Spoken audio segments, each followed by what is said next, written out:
Class 5 subject science, science मतलब विज्ञान, और आपका पार्ट 11 पर्यावरण में परस्पर निर्भरता। तो हमारी जो पृथ्वी है, पृथ्वी की जो सतह है वो जल भी है और थल भी है, और जो हमारे चारों तरफ का वातावरण घिरा हुआ, वायु से घिरा हुआ, तो उसको क्या बोलते हैं हम? वायुमंडल बोलते हैं, क्योंकि हमारे वायुमंडल में बहुत सारी गैसेज हैं। और जो जीव जंतु हैं, पेड़ पौधे हैं, वो सभी किस पे रहते हैं? पृथ्वी पर रहते हैं। सूर्य प्रकाश और हवा की भी आवश्यकता होती है। तो जो जीव जंतु पेड़ पौधे ज़मीन पर रहते हैं और जिन्हें वो सब क्या कहलाते हैं? जैविक घटक कहलाते हैं। और जो वायु प्रकाश, ये प्रकाश है, जल है, वो क्या कहलाते हैं? हमारे अजैविक घटक कहलाते हैं। तो जो जैविक घटक होते हैं और जो अजैविक घटक होते हैं वो कैसे होते हैं? वो एक दूसरे पर निर्भर करते हैं, क्योंकि आपने देखा है और आपको पता भी है कि जो हमारे पेड़ पौधे हैं उनको किस चीज़ की आवश्यकता होती है? हवा की भी आवश्यकता होती है, जल की भी होती है और सूर्य के प्रकाश की भी होती है।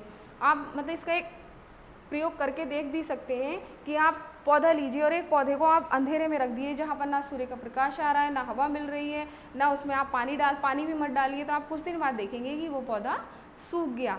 और एक पौधे को आपने सूर्य का प्रकाश भी मिल रहा है, उसको आप रोज जल भी, पानी भी डाल रहे हैं और उसे वायु भी मिल रही है, तो वो पौधा हमारा क्या है? हरा भरा है। तो इससे क्या साबित होता है कि पौधों को अजैविक घटक की भी आवश्यकता होती है जीवित रहने के लिए। इसी तरीके से जंतुओं को भी आवश्यकता है, और जो हमारे जीव जंतु हैं या पेड़ पौधे हैं वो एक दूसरे पर निर्भर करते हैं। जहाँ के परिवेश में, पर्यावरण में रहते हैं वहीं के उस पर निर्भर करते हैं। जैसे आपको एक उदाहरण बताऊं, वन, जंगल का। जंगल में क्या होता है कि जंगल में आपके शाकाहारी जानवर भी रहते हैं और मांसाहारी जानवर भी रहते हैं। तो जो शाकाहारी जानवर हैं वो पेड़ पौधों को खाते हैं, और जो शाकाहारी जानवर है वो उन जानवरों को खाते हैं। तो इस तरीके से वो भोजन के लिए एक दूसरे पर निर्भर है, भोजन के लिए एक दूसरे। लेकिन जो मांसाहारी जानवर हैं वो किसी न किसी तरीके से इनडायरेक्ट पौधों पर निर्भर करते हैं भोजन के लिए। यदि वन में, जंगल में घास नहीं होगी तो हिरन और खरगोश जैसे जानवर जो हैं वो जीवित नहीं रह पाएंगे।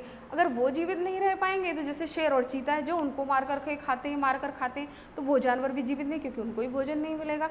इस तरीके से क्या होगा? जो हमारा पर्यावरण है वो असंतुलित हो जाएगा।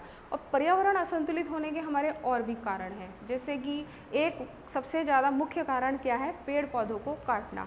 मनुष्य अपनी आवश्यकताओं के अनुसार पेड़ पौधों को काट रहा है। उसको कृषि के लिए भी ज़मीन चाहिए, उसको रहने के लिए भी घर चाहिए, तो क्या होता है?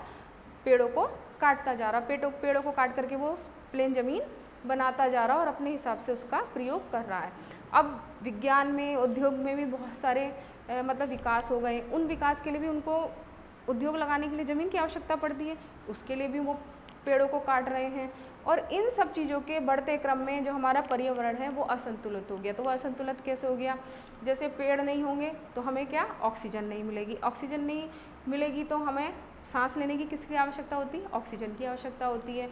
इसी तरह से जब पेड़ नहीं होंगे और भी चीज़ें असंतुलित हो जाएंगी, और पेड़ हमारे बहुत मतलब काम आते हैं, जिसकी वजह से बहुत सारी बीमारियां भी हो रही हैं, क्योंकि जब कारखाने चल रहे हैं वहाँ से धुआं निकल रहा, गाड़ियाँ चल रही हैं उनमें से धुआं निकल रहा, तो उसकी वजह से जो रहा हमारा वातावरण प्रदूषित हो रहा। वातावरण प्रदूषित होने जब हम सांस लेते हैं तो जो हमें हमारी फेफड़ों की बीमारी हो जाती हैं और भी बहुत सारी बीमारियाँ हो जाती हैं।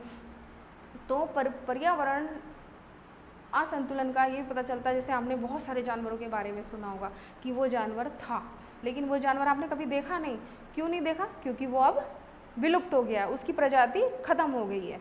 और कुछ जानवर ऐसे हैं जो धीरे धीरे खत्म होते जा रहे हैं, क्योंकि शिकारी भी शिकार कर रहे हैं, और जब हम पेड़ पौधे काटते जा रहे हैं तो जंगल खत्म हो रहे हैं। जंगल खत्म होने से तो जानवर अपने आप, उनकी जातियाँ विलुप्त होती जा रही हैं। तो इन सबको संतुलन बनाने के लिए हमें क्या करना पड़ेगा? हमें बहुत सारे मतलब अपना भी योगदान करना पड़ेगा।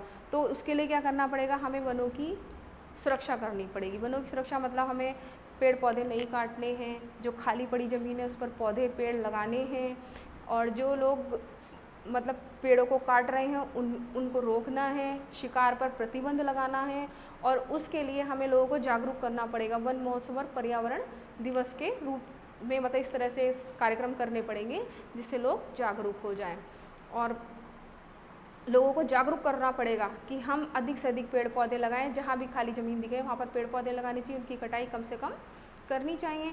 और इसके लिए हमारी सरकार ने भी बहुत सारे मतलब वन संरक्षण उद्यान खोले हैं, जहाँ पर जानवरों को खुले रहने की स्वतंत्रता है। वो जैसे चाहें, मतलब जैसे वो जंगल में रहते इसी प्रकार से उन पर्यावरण संरक्षण जो अभ्यारण्य केंद्र खुले हुए हैं वहाँ पर रह सकते हैं, बिल्कुल उन्हें प्राकृतिक रूप से वहाँ पर रखा जा रहा है। और सरकार ने कानून बनाया है, शिकार पर प्रतिबंध लगा दिया है कि मतलब शिकार नहीं किया जाएगा।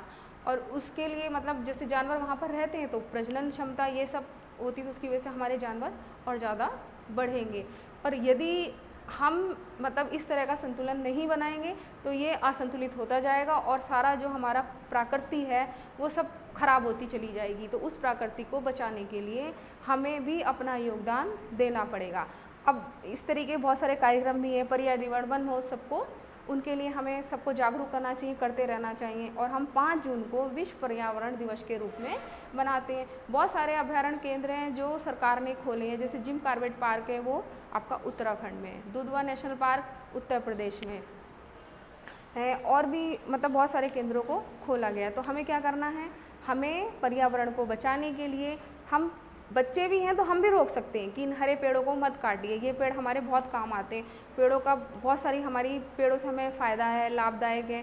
हमें एक तो शुद्ध हवा मिलती है, ऑक्सीजन मिलती है, फल फूल मिलते हैं, भोजन की सामग्री, हम जो निर्भर हैं भोजन के लिए वो किस पर निर्भर है, पेड़ों पर निर्भर है। तो उन सब के संरक्षण के लिए हमें कुछ ना कुछ उपाय करते रहना चाहिए।